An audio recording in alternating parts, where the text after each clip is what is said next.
there's the bearded burbler from down there, and the breeze blowing, but I'm sure nobody can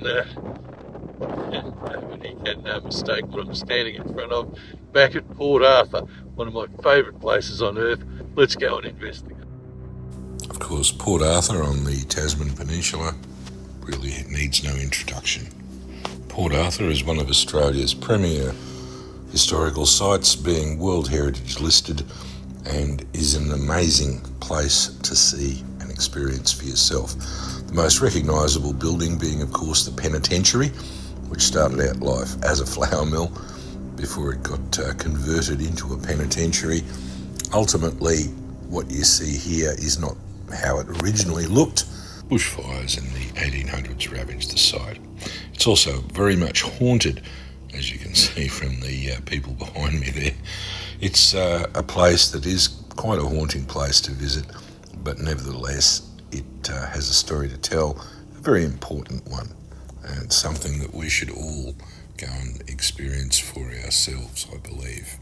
Port Arthur was operated as a British penal colony from 1833 through to 1877, when the place was closed. Subsequently, the township around the place was renamed as Carnarvon, and one of the buildings there was in fact turned into the town hall.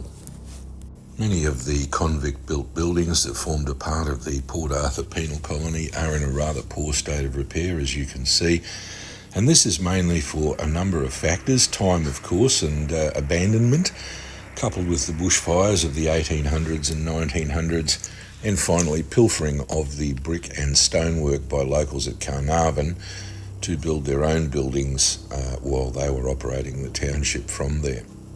But interestingly enough, there are photographs that can show you what Port Arthur looked like in its heyday, with the docks and buildings in place, and it is quite amazing how much of that is actually left. I also discovered some interesting little facts about some of the features I had seen in the past. For example, out in the middle of the area there where the ships would have come in, there is an oddly shaped rectangular pillar which seems to be leaning over and poking up out of the water. Well, that's in fact the crane base for the crane that used to lift the supplies from the ships. Interestingly enough, there are many ghost stories that abound. One of them I found particularly poignant. A young soldier, redcoat, by the name of Robert Young, was returning with the doctor one night. They landed at the commandant's private jetty. The soldier fell in the water and drowned, and his ghost can still be seen to this day at that location. Yes, apparently that redcoat is seen along with a number of other ghosts.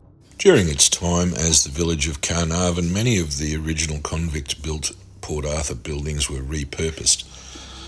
Charles O'Hara Booth was the original occupant of the Commandant's house. He is in fact buried on site, as you can see, but that was actually repurposed as a hotel. And interestingly enough, as you walk through, you can see that some of the murals which were put up to attract people to the site when it was operating as a hotel are still in place, along with many of the original features that dated back to Booth's time.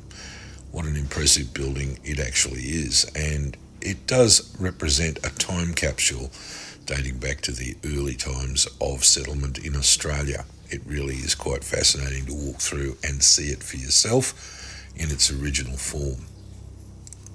While many of the features you see, like wood-fired ovens, seem to relate to earlier periods of time, and the bells, of course, which let you know which room is being rung from, the skylights are actually quite modern. And looking from the Commandant's house, it's very impressive. Other convict-built buildings on site include this cottage, which belonged to a family for many, many years, and the history of which has been documented now by archaeologists. And it is a fascinating look back into the early days of Carnarvon, showing you exactly how they built the buildings and how they used the buildings and renovated them over time. The original parsonage on site was actually converted over time to be used as the post office, and quite an amazing building that is too, including some very strange features which do make sense, like this letter slot through the front window. And it also represents a transition over time and use from its its original purpose back to what it was used for many, many years. Looking further along in that section, you will find some other cottages which all date back to the convict period, culminating in this fascinating little church. This was actually built in the 1920s to replace the church which burnt down in the late 1800s as a result of fires. And it's a great little place. Now, the original church on site is this building, of which only the outer walls now remain, and the story of how it got that way is quite fascinating in itself. It would seem that the locals raked up leaves, set them on fire, and that set fire to the church, with the embers landing on the wooden roof, burning it to the ground. I'm actually standing inside the ruins of the old church that was built in 1836 and actually burnt down in the 1880s. Due to some people burning off rubbish, and it caught onto the shingle roof and set the church on fire. But anyway, the oldest bells thought to have been cast in Australia are actually sitting right behind me here. There were originally 8 bells in this belfry, of which 7 have been recovered and are sitting in that case. The 8th bell is still to be located, so if anyone knows where it is, I'd love to hear from you. But the church itself, even though in ruins, is a very impressive building. Next to that is another ruin, that is the government cottage where the governor would stay when he was here. This one burnt down in the bushfires and has never been rebuilt, and remains to this day as a stark ruin and a reminder of former opulence from that period. Visiting magistrates and surgeons were accommodated in another building along this row. Quite an amazing building in its own right, and as you can see, it's all been brought back to its former glory from the convict period. Many of the buildings along here tell similar stories. They were occupied for a time by the residents of Carnarvon and now remain as part of the history of Port Arthur as it was from back in that day. A really fascinating window to look into the past.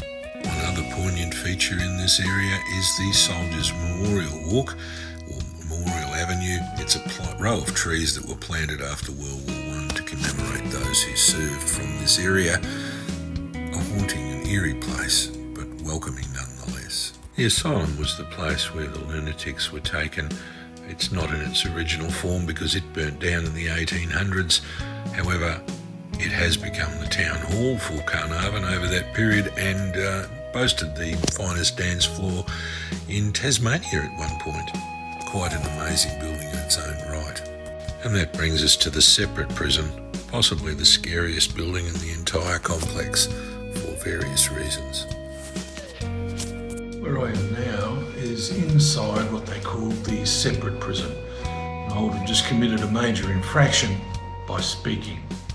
This place was designed so that the prisoners would be kept isolated from one another and also be kept completely silent. Even the warders spoke by passing notes around rather than speaking.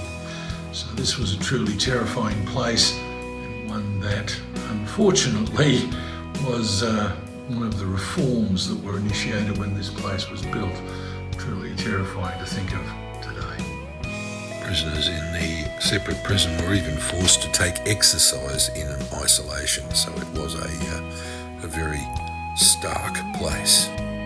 Actually standing in the spot, elevated as it was, that the preacher would deliver his sermons to the prisoners. Now the prisoners were actually put in those little boxes so they couldn't see one another. It was kept separate from everywhere else.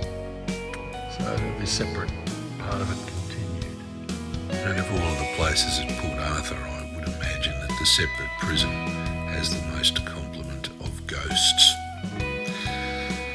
Moving along from there, you'll see a drainage channel leading over to the ruins of what was the hospital.